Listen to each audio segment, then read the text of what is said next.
बुद्धिमान किसान। बहुत समय पहले की बात है। एक छोटे से गांव में रामलाल नाम का एक किसान रहता था। वह गरीब था, लेकिन मेहनती और ईमानदार था। उसके माता पिता भी किसान थे, जिन्होंने उसे बचपन से ही यह सिखाया था कि मेहनत से ही इंसान की पहचान बनती है। रामलाल खेती को अपना जीवन मानता था। वह सूरज निकलने से पहले अपने खेतों में पहुंच जाता और देर रात तक मेहनत करता। गांव में और भी किसान थे, लेकिन वे उसकी तरह परिश्रमी नहीं थे। कुछ किसान आलसी थे, तो कुछ लोग समय बर्बाद करने के आदी थे।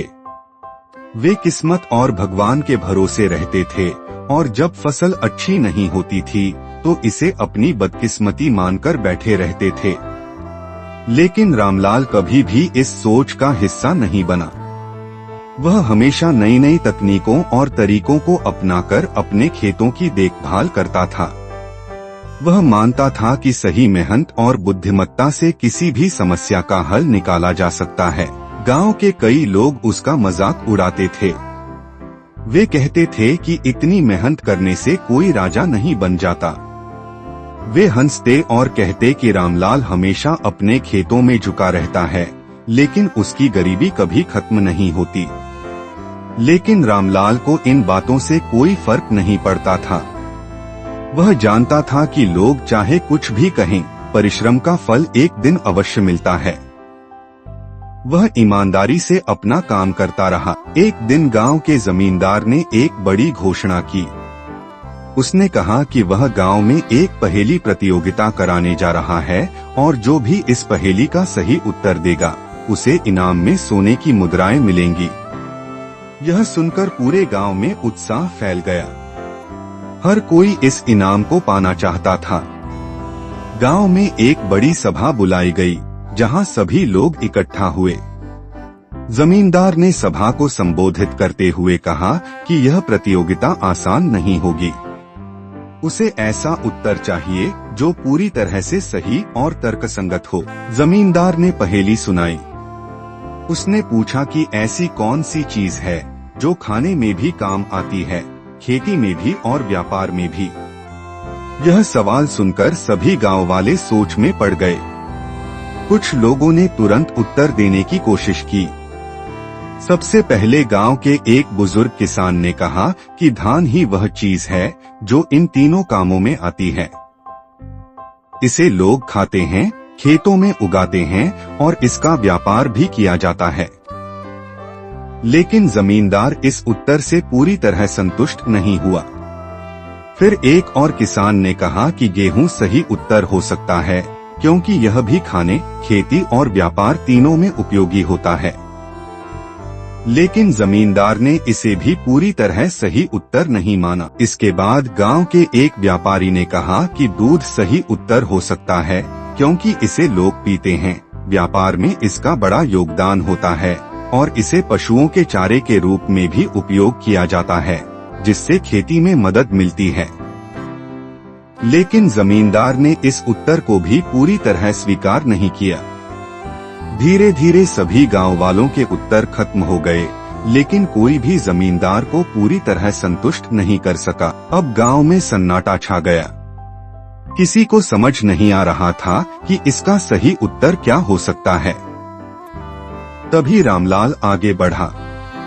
गांव वाले उसे देखकर मुस्कुराने लगे। कुछ लोग उसका मजाक उड़ाने लगे। किसी ने कहा कि यह गरीब किसान क्या उत्तर देगा, इसे खेती के अलावा और कुछ आता भी है क्या। लेकिन रामलाल ने बिना किसी झिझक के कहा कि इसका उत्तर गुड़ है। गांव वाले यह सुनकर हैरान हो गए। कुछ लोग हंसने लगे। उन्होंने कहा कि गुड़ तो सिर्फ खाने के लिए होता है, यह कैसे खेती और व्यापार से जुड़ा हो सकता है। लेकिन जमींदार रुका और उसने रामलाल से पूछा कि वह अपने उत्तर को समझाए।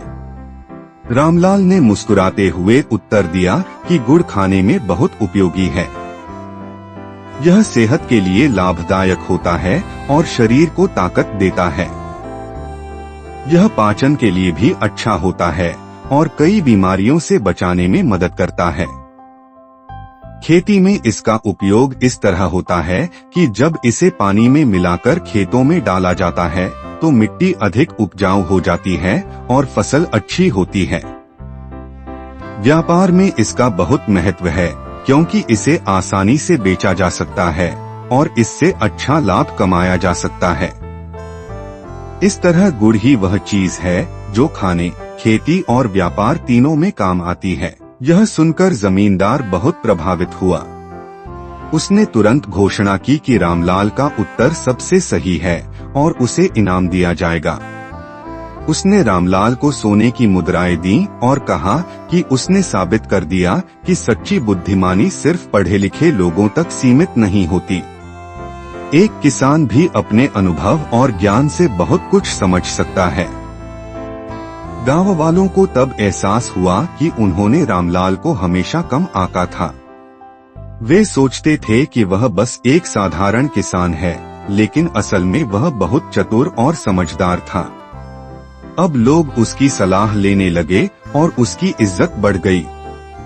जो लोग पहले उसका मजाक उड़ाते थे वे अब उसकी बातें ध्यान से सुनने लगे। जमींदार ने रामलाल को अपने खेतों का प्रमुख बना दिया।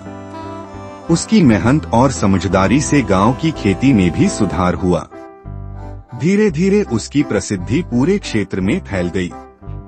अन्य गांवों से भी लोग उसकी सलाह लेने आने लगे। रामलाल गरीब से एक सफल किसान बन गया और अपनी बुद्धिमानी और परिश्रम से एक बेहतर जीवन जीने लगा। उसकी मेहनत और चतुराई ने उसे केवल धनवान ही नहीं बनाया, बल्कि पूरे गांव में उसका सम्मान भी बढ़ गया। लोग अब उसे गांव का ज्ञानी कहने लगे। उसने अपने ज्ञान को दूसरों के साथ भी बांटना शुरू किया और गांव के अन्य किसानों को भी बेहतर खेती के तरीके सिखाने लगा। उसके मार्गदर्शन में गांव की खेती में काफी सुधार हुआ और लोग खुशहाल जीवन जीने लगे। रामलाल अब सिर्फ एक किसान नहीं था, बल्कि वह गांव का सबसे सम्मानित व्यक्ति बन चुका था। उसने अपने अनुभवों से यह साबित कर दिया कि मेहनत, ईमानदारी और चतुराई से इंसान किसी भी स्थिति से बाहर निकल सकता है और सफलता प्राप्त कर सकता है।